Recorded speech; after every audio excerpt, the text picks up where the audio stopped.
Hadirin sidang jamaah yang dirahmati Allah. Akhir-akhir ini kita dikejutkan dengan peristiwa yang terjadi di negeri Palestina, tepatnya di kawasan Gaza, yaitu pertempuran antara bangsa Yahudi dengan saudara-saudara kita yang ada di Gaza.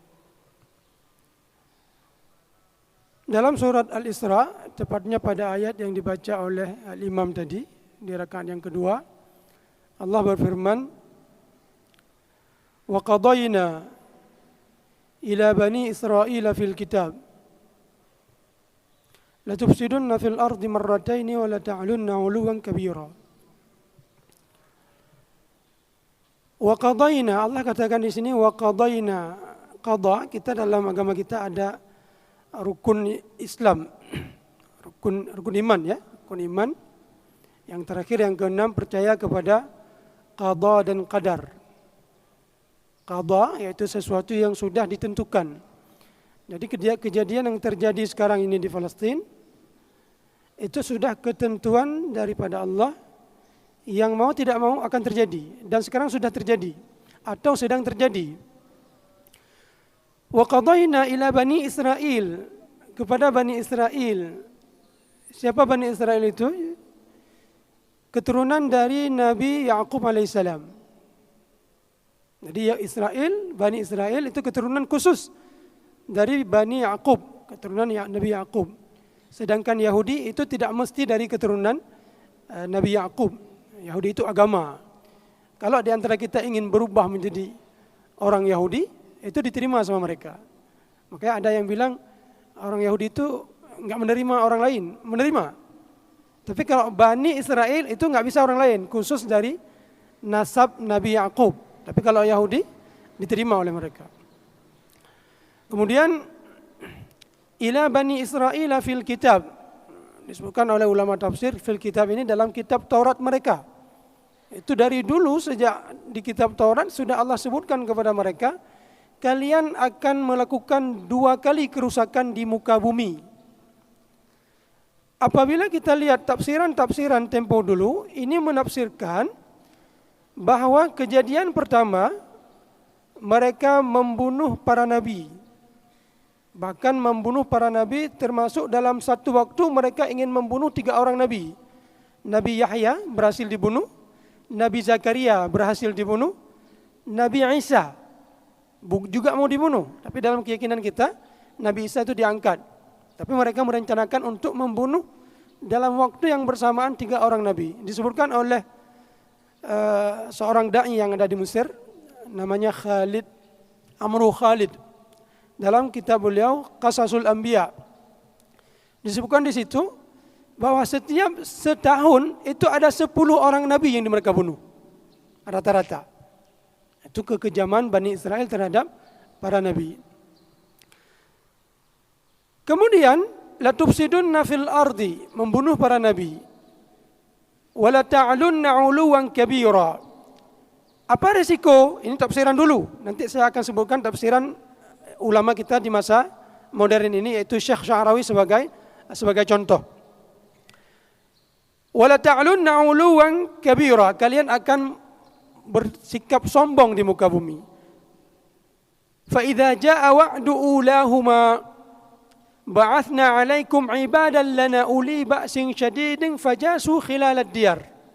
Tafsiran dulu, karena mereka melakukan pembunuhan terhadap para nabi, melakukan kejahatan, maka Allah kirimkan kepada mereka, ada yang mengatakan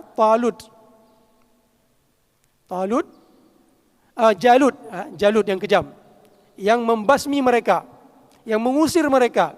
Ada yang mengatakan Bakhtansir, yang membasmi mereka dan mengusir mereka, sehingga mereka kewalahan dan meminta kepada salah seorang nabi yang ada pada saat itu, Nabi Syamuel. Syamuel dalam bahasa Arab, Syamuel ya, dalam bahasa Arab lupa saya, tapi dalam bahasa mereka Syamuel. Meminta kepada nabi ini, idh qalu li nabiyyi ib'ath lana malikan nuqatil fi sabilillah. Mereka datang kepada Nabi Syamuel ini meminta kenapa enggak engkau minta kepada Allah untuk diutuskan kepada kami seorang raja, nuqatil fi sabilillah, untuk kami berperang melawan orang-orang zalim ini. Itu kezaliman yang menimpa mereka itu diakibatkan ulah mereka yang gemar membunuh para nabi. La tufsidunna fil ardi marratain, 2 kali. Kemudian datang berita gembira, innallaha qad ba'atha lakum Taluta malika. Allah memilih kepada kalian seorang nabi yang bernama Talut. Qalu anna yakunu lahul mulku alaina wa nahnu ahaqqu bil mulki minhu wa lam yu'ta sa'atan minal mal. Kok bisa Talut ini sebagai raja kami? Tadi mereka datang ke nabi mereka Samuel untuk dikirimkan seorang aja. Ketika Allah kirimkan raja kepada mereka yang bernama Talut, mereka protes. Kok Talut yang dikirim? Walam yu'ta sa'atan minal mal. Talut ini bukan orang kaya, orang biasa. Bahkan dalam tafsiran disebutkan Talut ini tukang siram tanaman. Ada juga disebutkan Talut ini tukang membersihkan kulit hewan, dabbagh. Kemudian ketika Allah kasih tanda-tanda, dan akhirnya mereka percaya bahwa ini adalah seorang raja yang dikirimkan kepada mereka. Akhirnya Talut ini berhasil memenangkan peperangan yang akhirnya Raja Jalut yang kalangan tidak baik, yang menzalimi mereka, berhasil dibunuh oleh Nabi Daud. Hadirin rahmati Allah. Tafsiran modern ini, yaitu oleh Syekh Sya'rawi, menyebutkan kejadian la tufsidunna fil ardi marrataini bukan dulu, tapi kejadian sekarang ini yang kita rasakan. Kenapa? Karena dalam ayat Allah mengatakan, fa idza jaa wa'du ulahuma ba'athna 'alaikum 'ibadan lana. Allah menyebutkan kata-kata ibad. Ibad di sini adalah hamba Allah. Hamba Allah yang salih. Jadi kalau dulu Bukhtansyar itu orang kafir, Jalut itu orang kafir, jadi tidak disebutkan dalam kategori ibad. Sedangkan Allah mengatakan di sini ibad. Dan Rasulullah SAW enggak pernah menjelaskan apa maksud dari ayat ini. Semua berpulang kepada para penafsiran.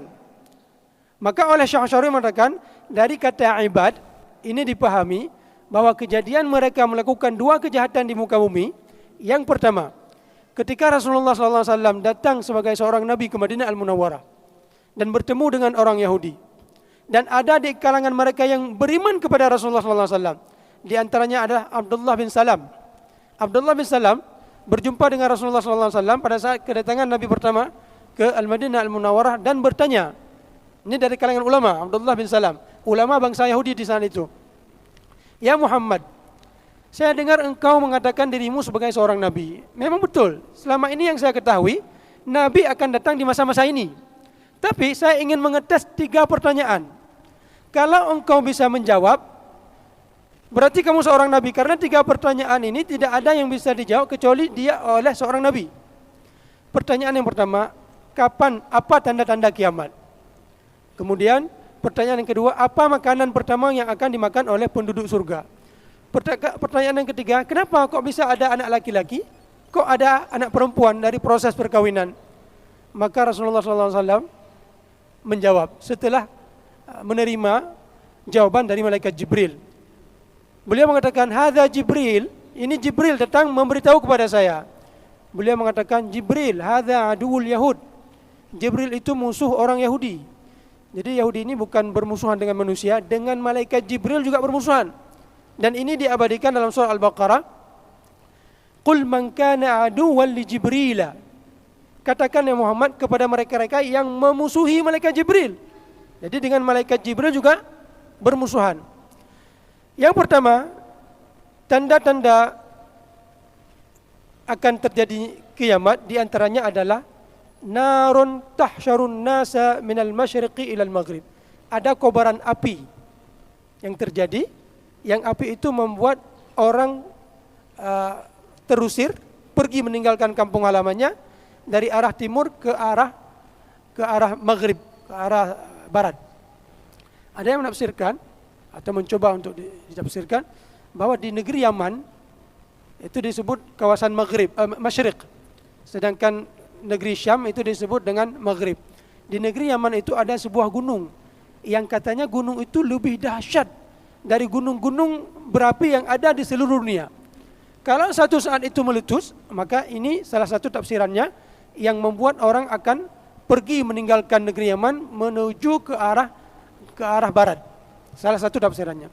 Kemudian yang kedua, makanan yang pertama sekali dimakan oleh penduduk surga bukan kurma, bukan susu, bukan madu, tapi ziyadatu kabidil hud, bagian yang lebih yang ada di hati ikan paus. Al-hud itu ikan paus. Juga ada yang mengartikan al-hud itu ikan.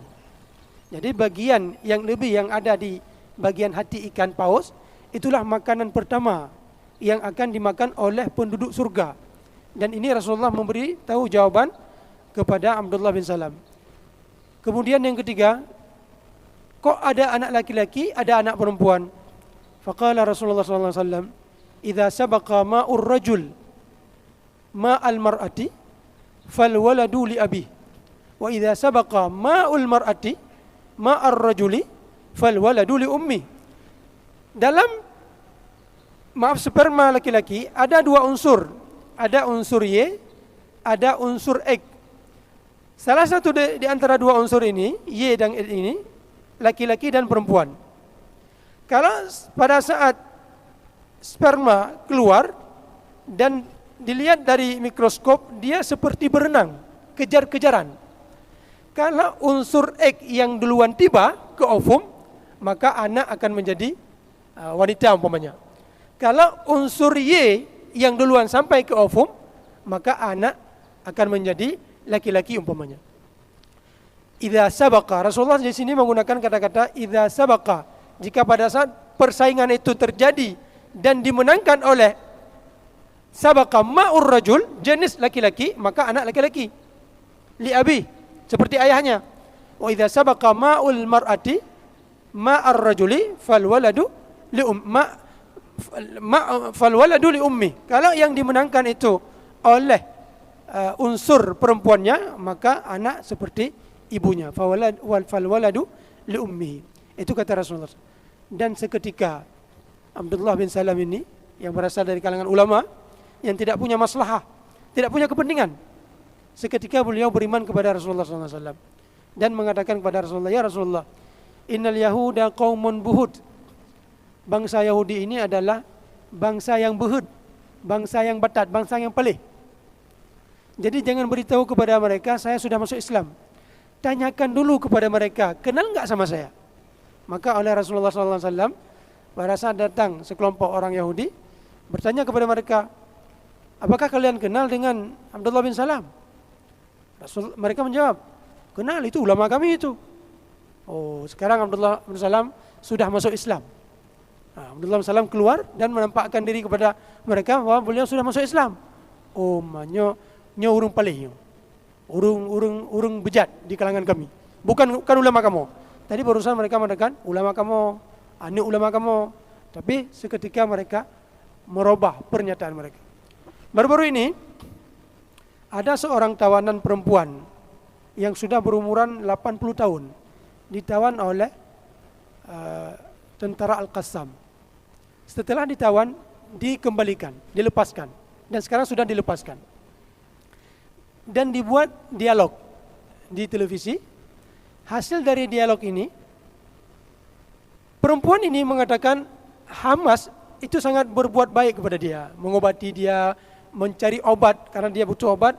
Bahkan obat dari Israel sendiri didatangkan untuk diberikan kepada wanita yang umurannya 80 tahun ini. Dan pernyataan wanita ini membuat malu pemerintah Israel. Akhirnya dipaksakan wanita ini untuk membuat pernyataan baru. Dirubah pernyataan yang lama. Itulah bangsa Yahudi. Itu sesuai dengan kejadian yang terjadi yang sekarang bisa kita tonton. Kemudian hadirin rahmat Allah, bangsa Yahudi, kalau tadi disebutkan oleh Ibnu Salam, Abdullah bin Salam, qaumun buhud, maka oleh istri Rasulullah SAW yang bernama Safiyah binti Huyai bin Akhtab juga menyebutkan, paling tidak beliau juga menyatakan pernyataan yang sama secara tidak langsung. Bagaimana ceritanya? Pada saat kedatangan Nabi SAW, ayah dari Safiyah, istri Rasulullah SAW, yang bernama Huyai bin Akhtab, bersama paman beliau Abu Yasir bin Akhtab, datang ingin berjumpa dengan sosok yang mengatakan dirinya sebagai Nabi, yaitu Muhammad SAW. Karena berita kedatangan Nabi terakhir itu sudah ada di kalangan bangsa Yahudi. Tapi ayah dari Safiyah ini seorang raja, berbeda dengan Abdullah bin Salam, seorang ulama yang tidak punya kemaslahatan. Datang ingin berjumpa dengan Muhammad. Setelah berjumpa dan mereka mengambil satu kesimpulan, nyo butoi Nabi, dalam kondisi kecewa, pulang ke rumah dan berdialog dengan pamannya Abu Yasir. Hasil dari dialog itu didengar oleh Safiyah, anak beliau. Dalam dialog itu disebutkan, ya, Nyo Muhammad butoi Nabi. Apakah kamu melihat tanda-tandanya? Saya melihat tanda-tandanya. Apa reaksi dirimu? Ada watan ma baqaitu. Saya akan memusuhi Muhammad selama saya masih hidup. Tadi diakui, butoi seorang Nabi. Ada tanda-tandanya. Tapi kenapa dia tidak percaya? Karena bukan dari kalangan Bani Israel. Dan ini membahayakan. Kalaupun dari kalangan Bani Israel, belum tentu juga dia terima. Karena bangsa Yahudi itu suka membunuh para nabi. Ketika Nabi dimintakan kepada Nabi, yang tadi saya ceritakan, Nabi Syamuel untuk dikirimkan seorang raja, maka Allah mengirimkan kepada mereka Talut Malika. Talut ini tidak diterima. Kenapa? Karena Talut ini sendiri berasal dari keturunan Binyamin. Dan dalam kebiasaan bangsa Yahudi, keturunan para raja itu bukan dari kalangan Binyamin, tapi dari kalangan Yahuda. Makanya kita mengenal Yahudi. Yahudi itu ada yang menyebutkan dari kata-kata Yahuda. Siapa Yahuda ini? Yahuda ini salah seorang dari anak Nabi Yakub. Jadi anak Nabi Yakub ada 12 orang. Dari istri yang pertama yang bernama Laya, itu ada orang anak. Ada Lawi. Ini dari Lawi ini sering muncul para nabi. Di antaranya Nabi Sulaiman, Nabi Daud itu dari Lawi. Kemudian Yahuda ini sering muncul dari kalangan Yahuda ini raja. Makanya ketika datang raja dari kalangan Binyamin, mereka tidak terima. Kenapa tidak dari Yahuda? Protes. Kemudian Binyamin dan Nabi Yusuf ini seibu seayah. Dari ibu yang kedua yang bernama Rahil, adik kandung dari istri Nabi Yakub yang pertama yang bernama Laya. Kemudian sudah 8 orang, ada 2 orang lagi dari budak dari istri pertama. Kemudian 2 orang lagi dari budak istri kedua, yang jumlahnya semuanya adalah 12 orang. Dan secara adat kebiasaan bangsa Israel, itu kalau dari Lawi juga ikut serta dalam membunuh Nabi Yusuf. Lawi, Yahuda, kemudian kawan-kawannya, saudara-saudaranya, mereka ikut serta dalam membunuh Nabi Yusuf. Namun demikian, tetap saja ketentuan Allah dari kalangan Yahuda ini, dari kalangan Lawi ini, Allah berikan keturunan yang Allah pilih menjadi para nabi. Nabi Sulaiman, Nabi Daud. Makanya bisa diambil kesimpulan, tidak tertutup kemungkinan. Kalaupun kita jahat, belum tentu anak kita jahat. Dan coba kita lihat, Lawi ini penjahat, ingin membunuh Nabi Yusuf. Walaupun mereka bertobat nantinya. Tapi anak keturunan beliau nanti melahirkan generasi para nabi. Dan ini dalam sejarah Islam, Umar bin Abdul Aziz, seorang yang baik, seorang yang adil, seorang yang salih. Tapi ternyata dari keturunan beliau itu punya seorang nenek yang gemar mencampurkan susu dengan air. Makanya nenek ini meminta kepada putrinya untuk mencampurkan susu dengan air. Didengar oleh Sayyidina Umar. Anak yang salehah ini protes, "Ibu, janganlah, ini kan nggak boleh mencampurkan susu dengan air." Akhirnya Sayyidina Umar jatuh hati kepada anak gadis ini dan menikahkan si gadis ini dengan anak beliau yang bernama Asim. Dari keturunan mereka berdua melahirkan Umar bin Abdul Aziz. Yang ingin kita sebutkan di sini adalah kakek dari atau nenek dari Umar bin Abdul Aziz itu orang yang mencampurkan susu dengan air, tapi tidak menutup kemungkinan melahirkan sosok seperti Umar bin Abdul Aziz. Makanya kita jangan pernah mengeluh malun hanjat urung god. Ayah long urung jeh na god. Atau nek long urung jeh na god. Atau mak long urung jeh na god. Tidak tertutup kemungkinan. Dalam sejarah kita lihat seperti itu. Walaupun keturunan kita tidak baik, kakek dan ibu-ibu kita tidak baik, tidak tertutup kemungkinan kita untuk menjadi orang baik dan orang yang bermanfaat di dalam masyarakat. Hadirin Allah, kembali kepada kisah Sofia tadi. Didengar dialog antara paman beliau dengan ayah beliau oleh Sofia. Dan tidak lama kemudian terjadi peperangan yang disebut dengan Perang Khaybar. Dan ayah beliau terbunuh. Kemudian paman beliau terbunuh. Termasuk suami beliau juga terbunuh.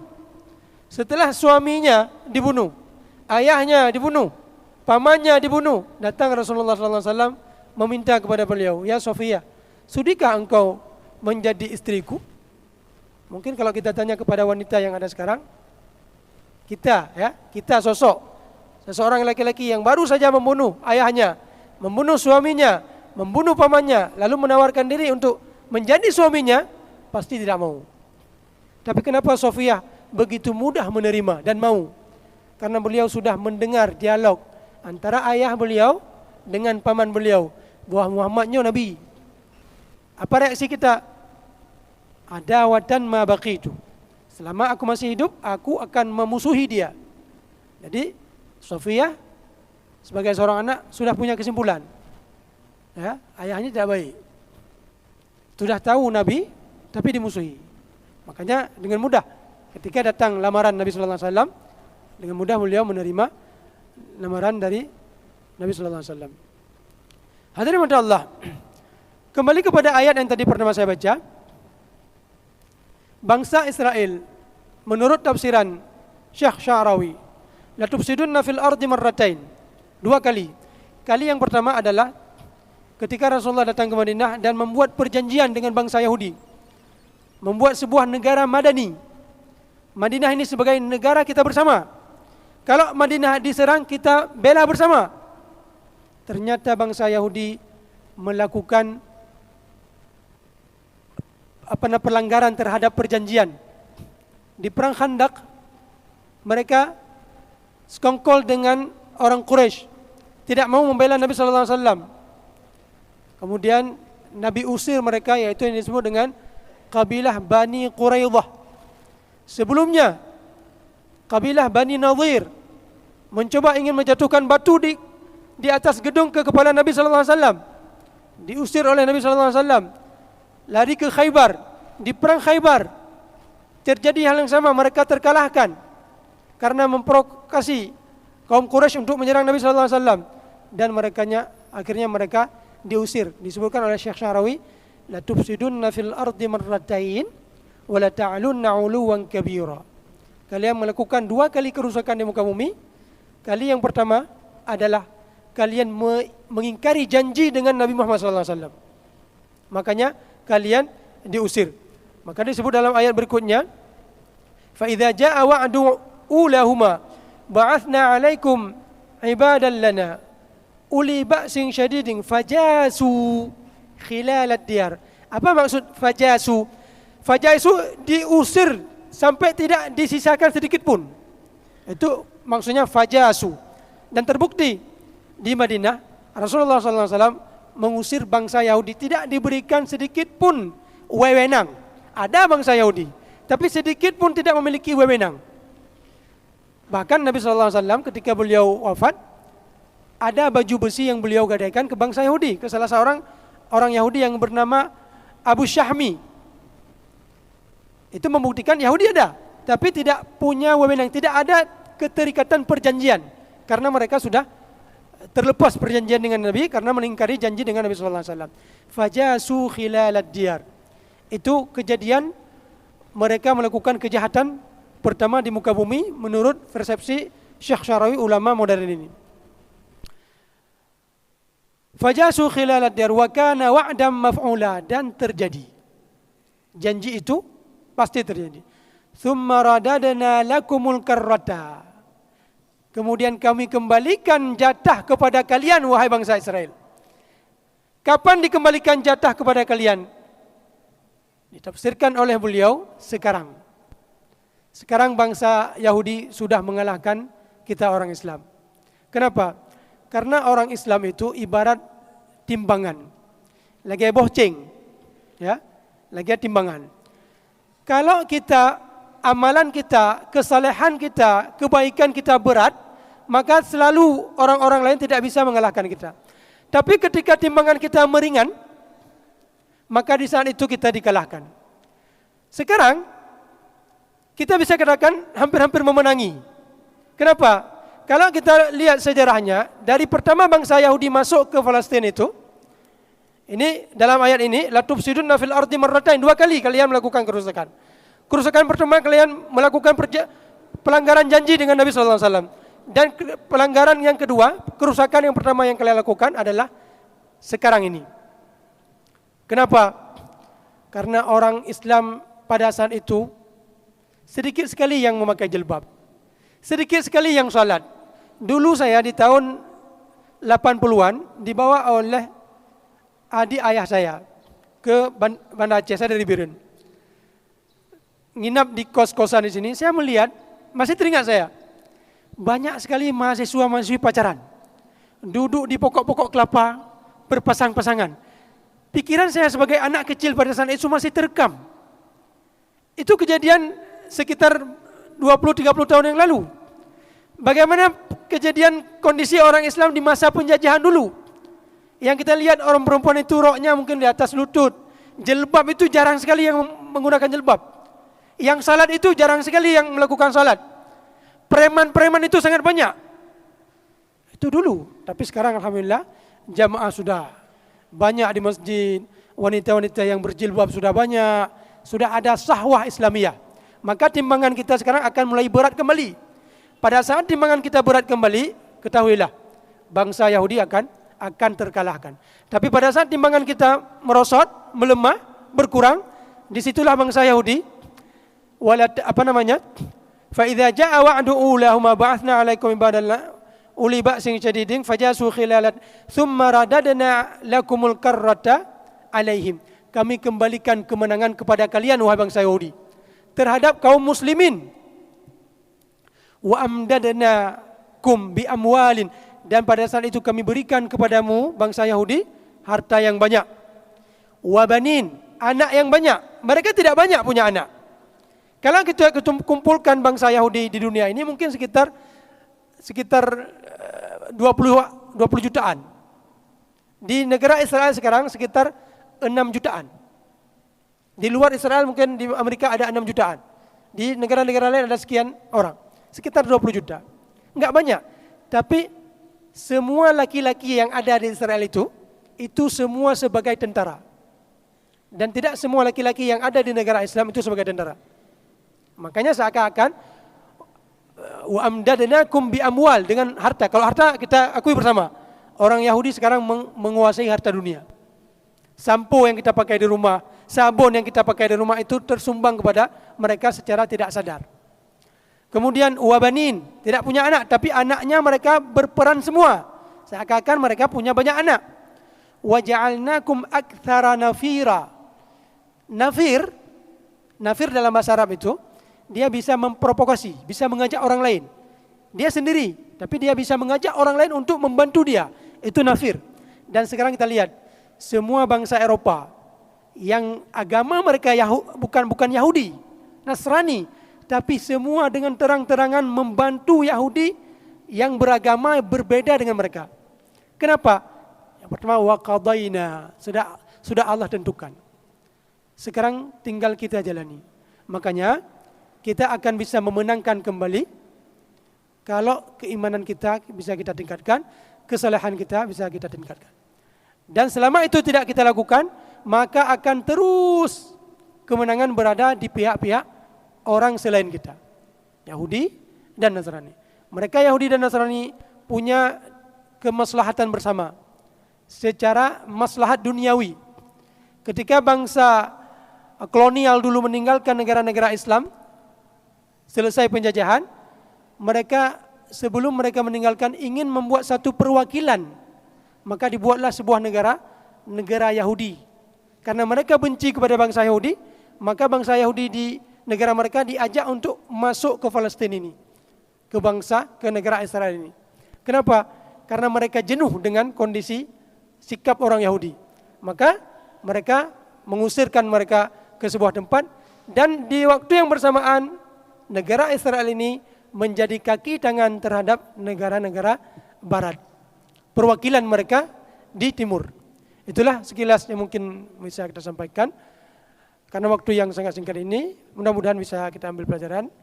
Lebih dan kurang saya mohon maaf. Wabillahi taufiq wal hidayah. Assalamualaikum warahmatullahi wabarakatuh.